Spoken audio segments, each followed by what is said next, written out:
The last day was a little extra. The main goal was just to get home, but we had plenty of time for that, so I was looking for a site to visit.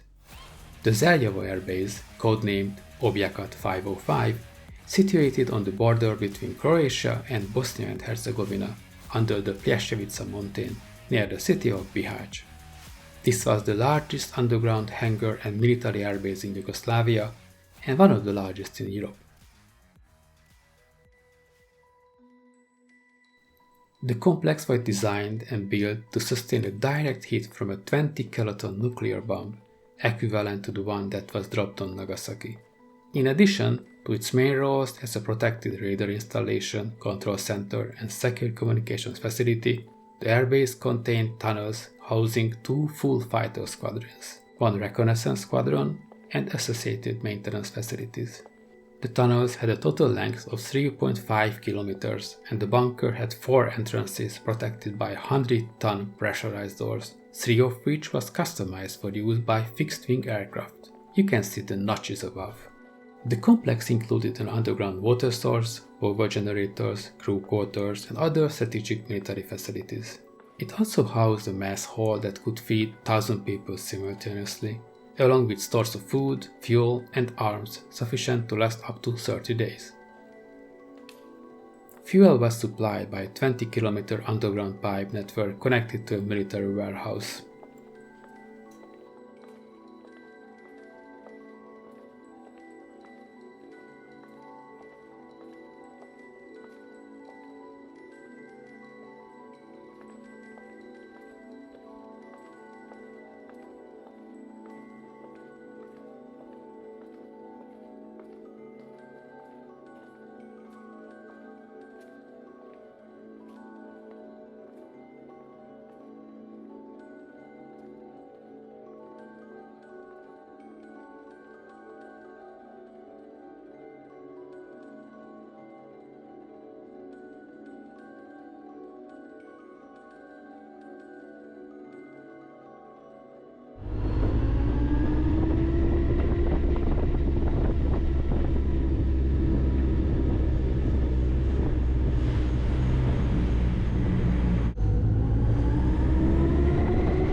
Above ground, the facility had 5 runways, which are still somewhat usable today.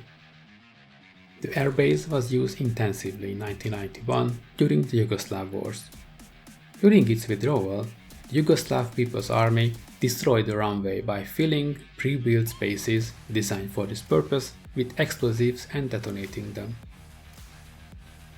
To prevent any possible further use of the complex by Croatian and Bosnian-Herzegovina forces, the military of Serbia and Krajina completed the destruction in 1992 by setting off an additional 56 tons of explosives. The ensuing explosion was so powerful that it shook the nearby city of Bihać.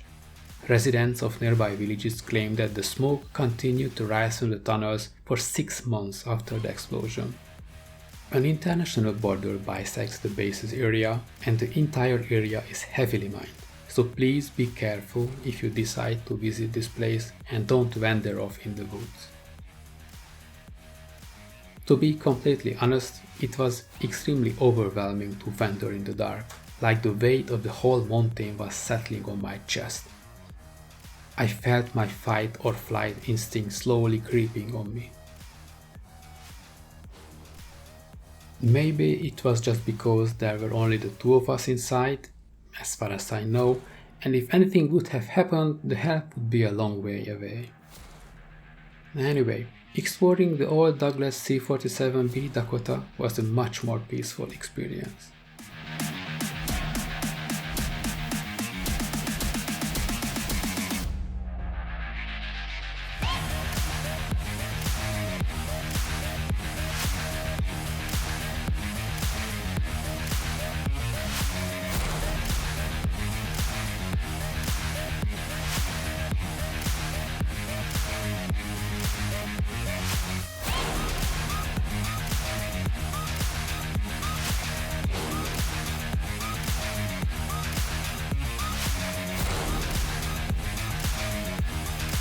Under the grey sky, we headed home.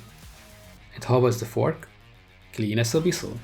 Probably all the oil has left it, so it's time to refurbish this and all the other ones. See you next time.